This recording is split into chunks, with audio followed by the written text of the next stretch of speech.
Good afternoon, everybody, and welcome to the General Purposes Committee meeting. If the fire alarm is activated, vacate the offices via the stairs. Please do not use the lifts. Assemble in Hawley Square on the green. Officers will assist you and advise when it is deemed safe to return to the chamber.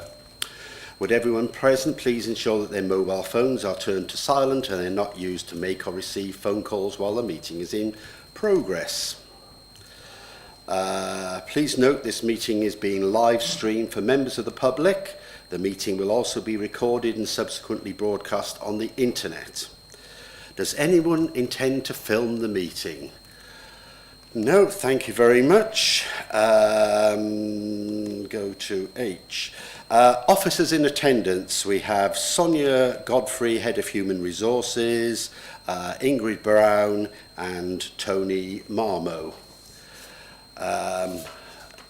Item 1, apologies. We have apologies from Emma Dawson, John Davis. Any others?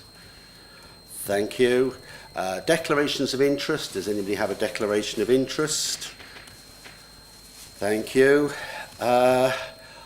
Volunteers policy. Over to Tony, Head of Coastal and Public Realm.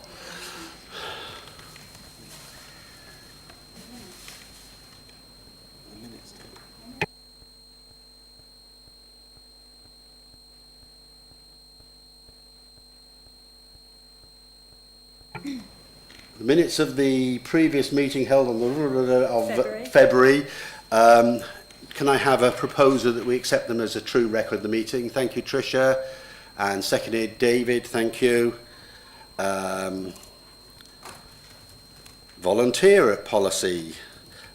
Tony Marmo, Head of Coastal and Public Realm. Over to you, Tony. Thank you, Chair. So the purpose of this report is to provide the General Purposes Committee with the updated volunteer policy for its consideration. The updated volunteer policy is provided as Appendix 1 within the report. It is important that Thanet District Council recognises and appreciates that volunteers make a vital contribution to improving and supporting council services and activities throughout Thanet. An updated volunteer policy is vital to showing the council's commitment to its volunteers. The council not only works with individual volunteers volunteering directly with the council, but also with groups wishing to undertake activities on behalf of the council or on council-owned land. Typically, these groups wish to undertake gardening and grounds maintenance activities in our open spaces. The council has seen an increase in these groups over the last couple of years, and have seen a particular increase in community interest companies coming forward who want to undertake volunteering activities. This has provided the council with an opportunity to review the volunteer policy, which previously only focused on individual volunteers volunteering directly with the council. The volunteer policy was last adopted on the 15th of December 2021.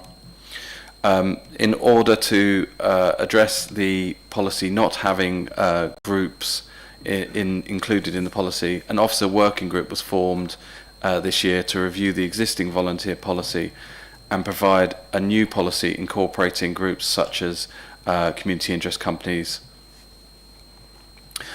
The working group looked at how the current volunteer policy addressed some of the key issues found when volunteering occurs on council land, and updated the policy to ensure that volunteers, groups, officers and the council can consider and act upon these key issues in an agreed and organised manner. The council's volunteer policy provides clarity, assurance and a guide for council officers so that they can act as a volunteer supervisor with the confidence that they know the routes and policies and procedures that they need to take in engaging volunteers, or with working with a group that engages volunteers. The policy is not included in the list of staffing policies and therefore does not require staff consultation, and so this report has come through to the committee without consultation with staff.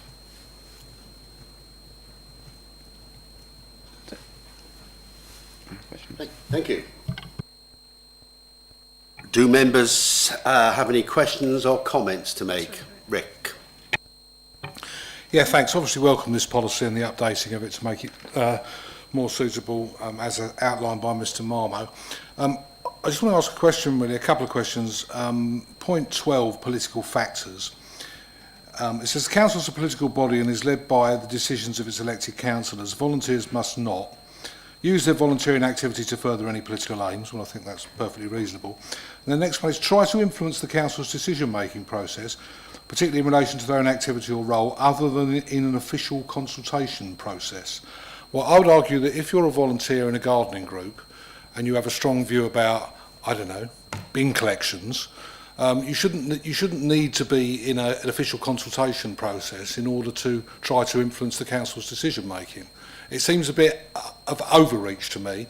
I'm sure that's not the intention, but I wonder whether it could be worded better to say that they shouldn't try to use their position to influence the council's decision making, rather than leave it as open-ended as that.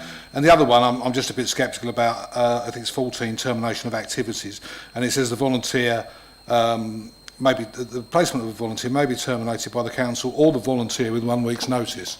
Well, I think asking a volunteer to give 1 week's notice is treating them as if they're an employee, personally. I mean, in practice, they'd do what they like, couldn't they? Because you wouldn't have any sanction against them. So, you know, maybe that's an expectation that it's reasonable to set, but it seems unenforceable to me. It's only 2 points I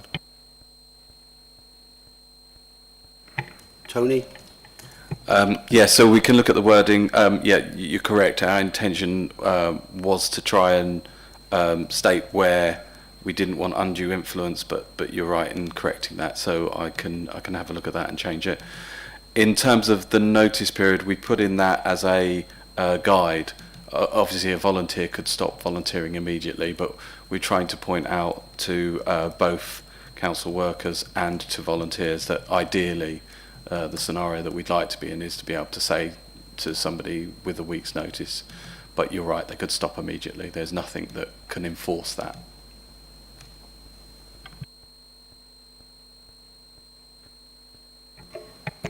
Thank you, Chair.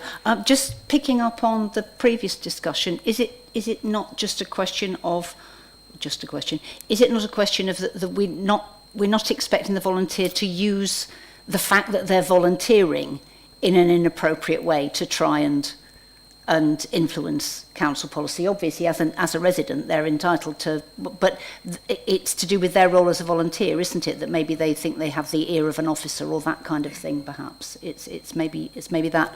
That wasn't what I wanted to ask about. I wanted to ask two things. The first one is in the in Annex 1, where we have the audience of this policy is on page 17. What exactly is the audience? This seems to be quite a long list of, does it just mean people who need to know about this policy? I'm not quite clear what the audience is there. Yeah, so the wording is really trying to say that the people that would be interested in this policy who need to know about it. Who need to know about it are the... Can we say the people who need to know about it? That would be great. And the other, two more things. The first one is where we're working with a group and a group has signed your new open spaces management agreement, are we then asking them to get all their volunteers to sign the individual agreement as well? Is that how you want it to work, or can a group that you're, say, Broadstairs Town team, can they just sign the management agreement and that's it, and they deal with their volunteers? How will that work? Yeah, so it's the latter. It's exactly that. So if we were working with a particular group, in effect, the chairman would sign the chair would sign the open spaces management agreement, and they would then have to follow that policy or their own policy. So we would want to review their policy if they weren't following this one, so that they had all of their volunteers signed up to their own policy. The chair would have, through this, signed up to this policy. Yeah. The other one was one-off events where we've got people turning up. So we do the Great Ramsgate Spring Clean, for example, where we have litter picking events. and some of the people who come along to those are regular volunteers, and some of them are just, you know, a person who comes for 2 hours. So what we would normally do is read out the health and safety stuff with them and get them to sign to say that they've heard that. So in this case, we'd read out the volunteer agreement to them and get them to sign, or would that be what you would be expecting? So if it's a group and the group had signed up, so it's an individual. Yeah, so then there should be a volunteer supervisor there, and the volunteer supervisor should be briefing all of the volunteers through this policy. Yeah. We do that with health and safety, so we now do a slightly broader. Yeah.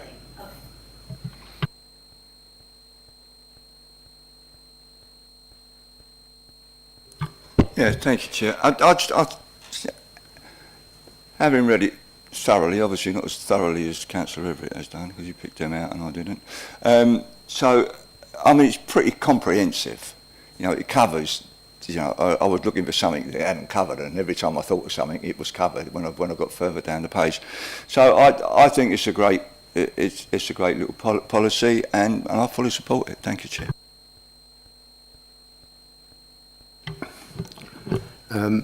Yes, we do welcome this. Thank you very much, and also thank you very much for all the work you've done in Westgate with our volunteers, particularly Westgate Lovely's CIC, who have been in the past difficult to manage. And also thanks to Dan Gooch, who's been extraordinarily useful in both of our play areas, in the existing play area and the pending new play area, of which we have secured an extra £40,000, giving us a total of 60,000, which we are very pleased about, and it will be discussed this evening at the full council. And Dan Gooch is going to appear as well online. So thank you very much for that.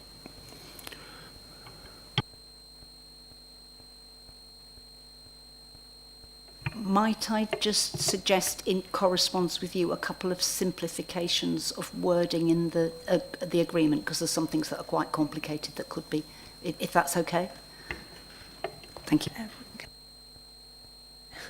I think if the recommendation is adopted, it needs to be subject to whatever these changes are that you need to agree what the changes are. I'd just like to add, if that's okay, and sorry to confuse matters, my view is this actually still needs to go on to Cabinet for final approval, because there are aspects of it that are clearly executive functions, so that would be kind of the right time to do that, and that would fit in. Thanks.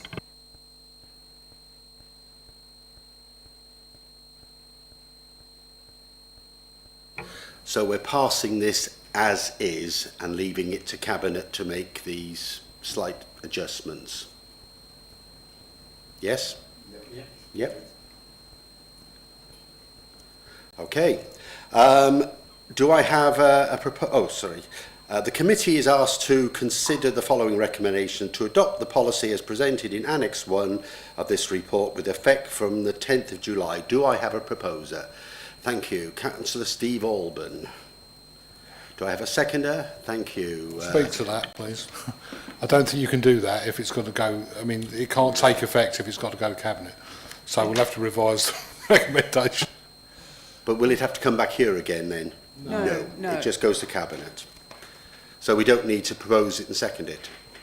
We do. We need to propose to send it to Cabinet. Okay. Have you got that, Emily? Yes. Yes. Brilliant. Do I have a seconder? So that was Linda Wright, Councillor Linda Wright, thank you. Do members agree? Agreed. Thank you very much.